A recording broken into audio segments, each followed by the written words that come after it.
அஸ்ஸலாமு அலைக்கும். இங்கே வந்து அதிகமான சகோதரர் வந்து மது அருந்துறாங்க. இந்துக்களோடவே ஃபாலோ பண்ணி மது அருந்துறாங்க. எந்த ஒரு கட்டுப்பாட்டு கொண்டு வந்து தேவையில்லை. மகள வரை ஜமாத் அமைச்சு, மற்ற இந்த தென்காசி பக்கம்லாம் மகள வரை ஜமாத் அமைச்சு கொஞ்சம் 10-5 ஆட்களை போட்டு மகள வரைய போட்டு அதை பிடிச்சி கொஞ்சம் பிராக்டி மாதிரி கொடுத்து அந்த பசங்களுக்கு கொஞ்சம் திருத்தத்துக்கு ஏற்பாடு பண்ணுறாங்க. ரொம்ப சின்ன வயசு பசங்கள்லாம் 15, 16, 18 இல்லை ஆட்டோ டிரைவர் போக்குவரத்து அதிகமாக அந்த டிரைவர்ஸ் வந்து அதிகமாக பசங்களை கூட்டிகிட்டு போய் நம்ம ஏரியாவில் வந்து 10, 12, 1 மணி வரையும் மது அருந்தி கொண்டு பாட்டில் வாங்கி கொண்டு ரொம்ப நம்ம பசங்க நம்ம மக்கள் தான் அதிகமாக பார்த்தா நம்ம மக்கள் பள்ளியில் வரக்கூடிய மக்கள் ஆகிறாங்க, தொழக்கூடிய மக்கள் ஆகிறாங்க. 12, 1 மணி வரையும் அங்கேயிருந்து கம்ப்ளைண்ட் வருது. நம்ம கடையில் வந்து நிறைய பேர் சொல்கிறாங்க. அதுக்கு வந்து ஒரு மசூரா பண்ணி ஒரு ஆலோசனை சொன்னாக்க அது விட மகள வரை ஜமாத் அமைச்சு நம்ம செயல்படலாம். அருணாபட்டினத்தில் உள்ள நம்ம இளைஞர்கள்லாம் இப்ப சமீப காலமாக மது அருந்தக்கூடியவர்களாக மாறி வருகிறார்கள்.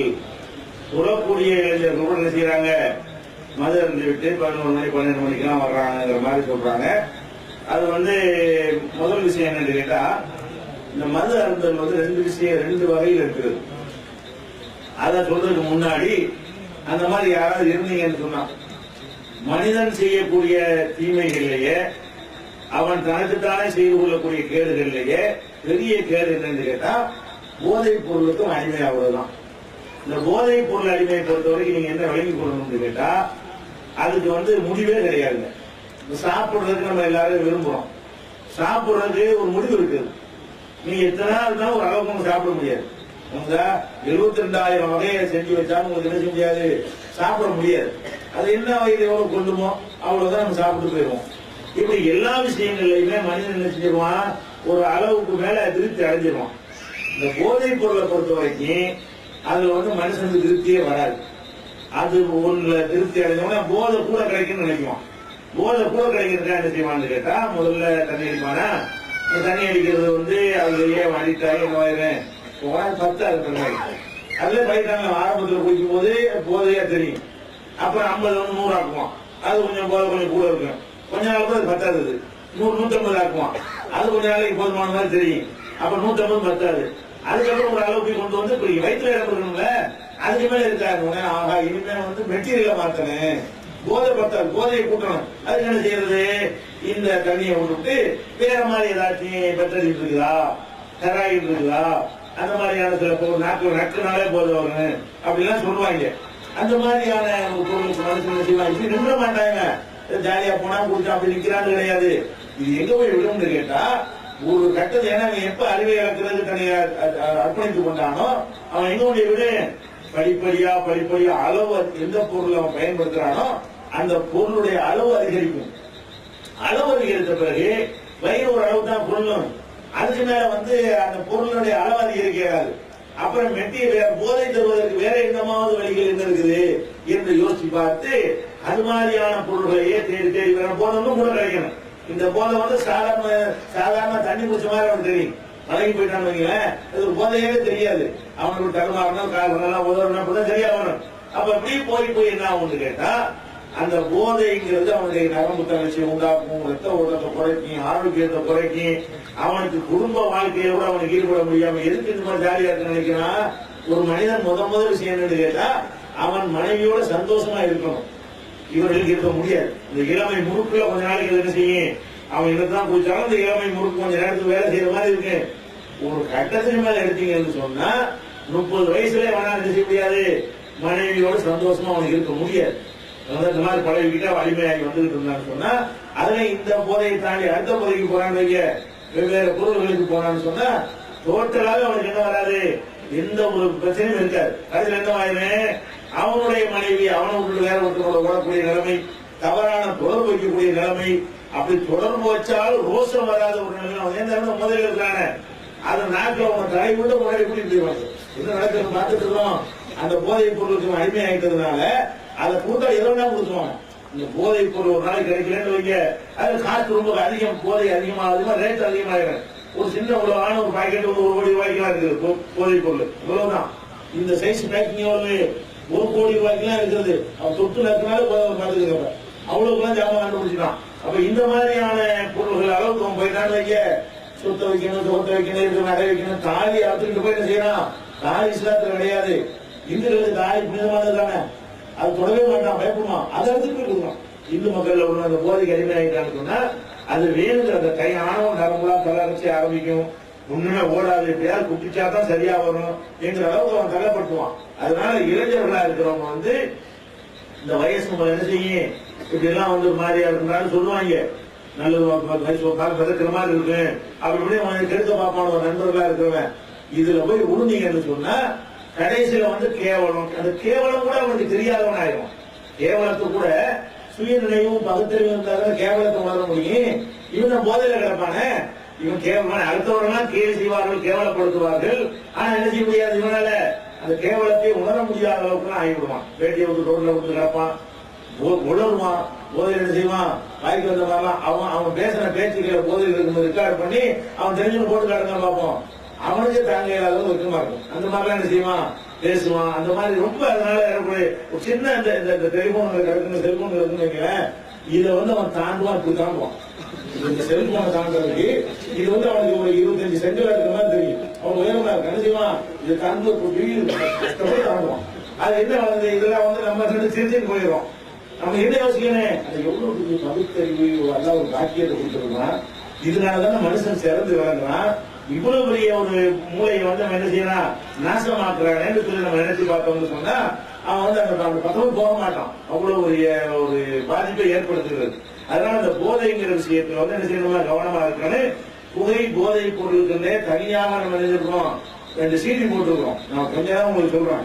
அதனுடைய கேடுகள் எல்லா தீமைகளையும் வளர்க்கக்கூடிய வகையில அதுல வந்து அங்க என்ன செய்யணும், நீங்க பொருளேற்றம் மூலமா மக்கள் மத்தியில் என்ன செய்யலாம், அது மாதிரி கொண்டு போகணும். அது ஒண்ணு. சில பேர் தெரியாதனமா போய் பழகிட்டு விட முடியாது. தெரியுமா, இந்த மாதிரி பழக்கத்துக்கு ஒருத்தன் ஆளாயிட்டான்னு சொன்னா அவன் விட நினைக்கும், விட மாட்டான். புகைப்பிடிக்கிறவன் கேளுங்களேன், ஏன்டா குடிக்க நல்லதான், நல்லது இல்லதான், ஏன்டா குடிக்க விட முடியல அப்படிங்கிறான். அப்ப அவனுக்கு தெரிய விட வேண்டிய ஒரு பழக்கம் தான். ஆனா அதுக்கு பழகிட்ட பிறகு அந்த கொஞ்சம் நேரம் ஆனவங்க நிக்கோடு என்பது படம் எடுத்துனா அவன் என்னவாரு, இன்னமும் இழந்த மாதிரி இதுவுமே ஓடாது, எனக்கு ஓடாது, படிப்பு ஓடாது, எதுவுமே கவனம் இருக்காது.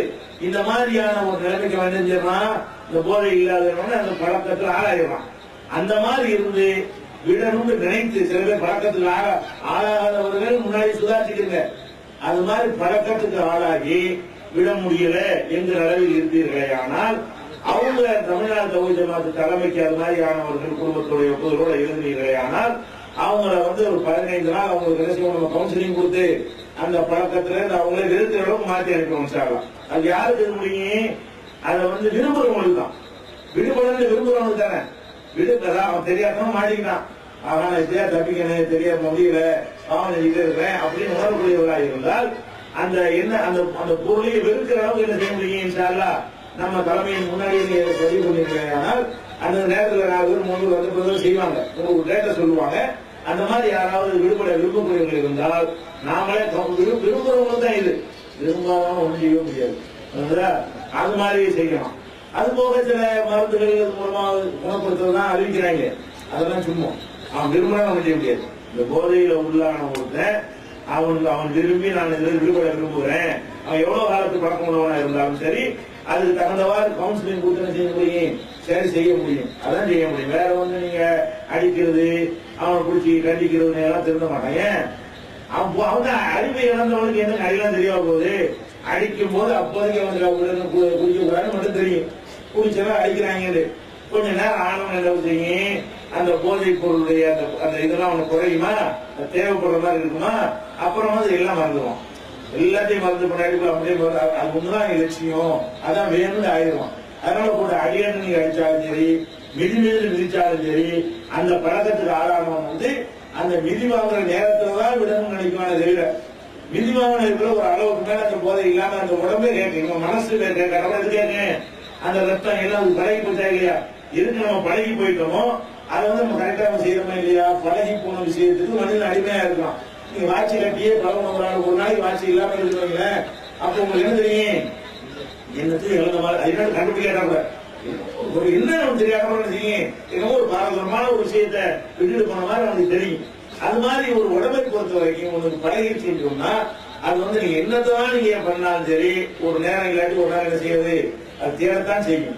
அதனால அதுக்கு என்ன செய்யணும்னு கேட்டா இந்த இளைஞர்களை புகைப்பழக்கத்துக்கு இந்த புகைப்பழக்கத்துக்கு இல்லாத இளைஞர்களை வைத்து அவருடைய கேடுகளை என்ன செய்யும் விலக்கி அவங்களுக்கு புரிய வைத்து அதை வெறுக்கக்கூடியவர்களாக நம்ம ஒரு சமுதாயத்தை முன்னாடியே வருமுன் காப்பதான் முக்கியம். அது உருவாக்க வேண்டும்.